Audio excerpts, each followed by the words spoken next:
some houses, dear listener, that do not age as other houses do. Their timbers do not creak, they groan. Their windows do not shatter, they stare. And their clocks, yes, their clocks, tick only when they wish to remind you that time itself is captive within their walls. I know of such a place, and once on a rain-sodden October evening, I had the great misfortune of entering it. The house loomed at the end of Harrow Lane, a black silhouette against a bruised and swollen sky. Its windows shone with no light. Its roofs sagged as though exhausted from years of secrets pressing down upon it. The townsfolk warned me to stay away, whispering that no man who spent the night within had ever walked back out in the morning. But, oh, foolish pride. I was a narrator by trade, a collector of dreadful curiosities, and the promise of forbidden lore was too delicious to resist.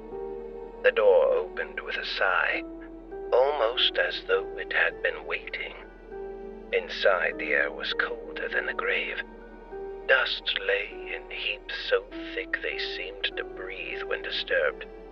And then, in the hall, I saw a tall grandfather clock, its face pale with tarnish, its hands frozen forever at midnight. Now let me tell you something curious. Though the house lay smothered in silence, I could swear, oh, how clearly I could swear, that the clock was ticking.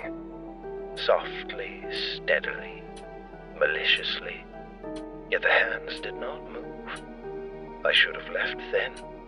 But you know as well as I, dear listener, that the lure of the macabre is a spell one cannot break. I wandered deeper into the house. Each room was a mausoleum of its own memories. Curtains heavy with mildew, portraits whose painted eyes glistened unnaturally in the gloom. Chairs turned slightly askew as if their occupants had only just risen.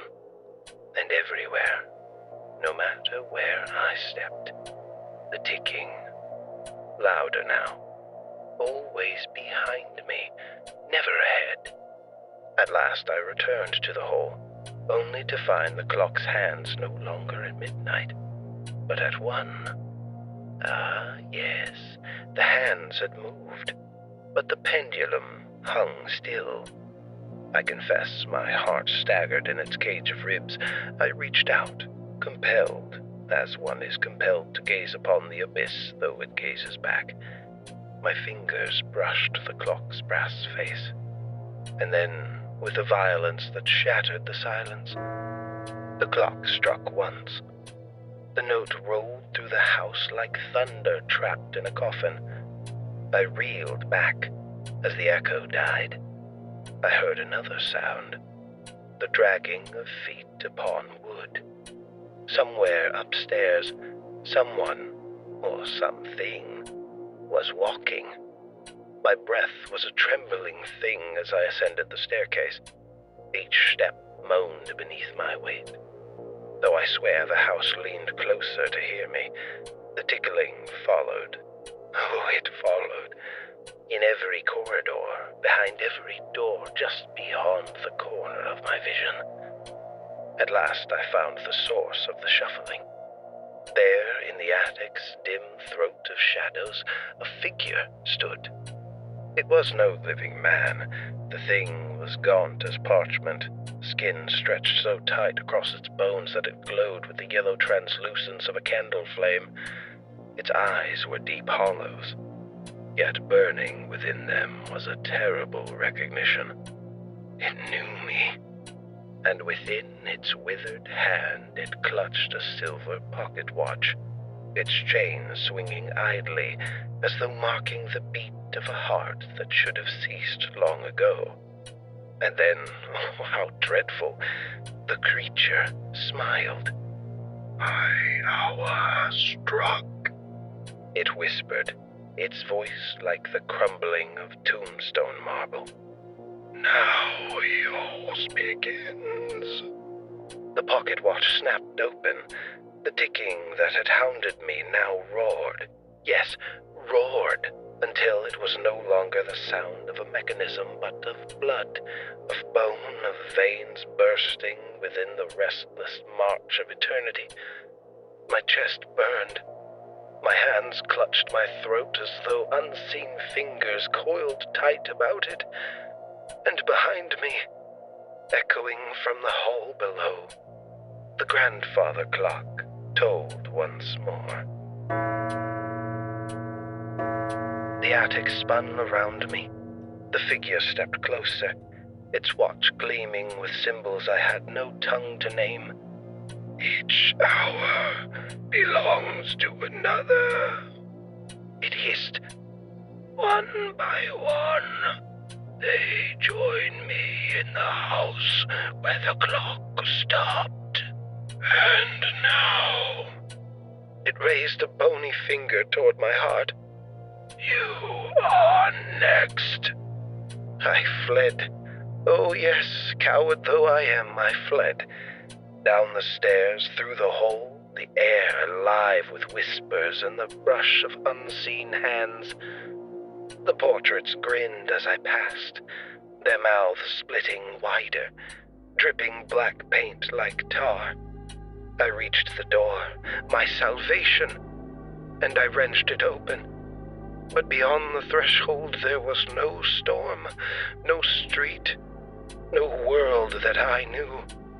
There was only the hall again, and waiting at the end of it, solemn and patient, implacable, the grandfather clock. Its hands now pointed to 3. I understood then. The house was not haunted. No, it was far worse. The house was a clock itself, each room a mechanism, each soul it devoured another mark upon its face. And I, fool, arrogant fool, was wound into its gears the moment I crossed its threshold. The hands turned once more. The bell began to toll. And in that suffocating darkness, I realized with the cold clarity of the damned that I would remain here forever. A voice among the whispers, a shadow behind the portraits, another tick in the clock that does not move, yet devours eternity hour by hour. So if you should ever walk the lonely road of Harrow Lane, and if you ever should see a house whose windows do not shine but stare, I beg of you, do not enter, for the door may open with a sigh, but it will never open again. And should you ignore my warning, oh, pity your soul. Listen closely when the clock strikes midnight. You may just hear me there, whispering from the dust. Your hour has come.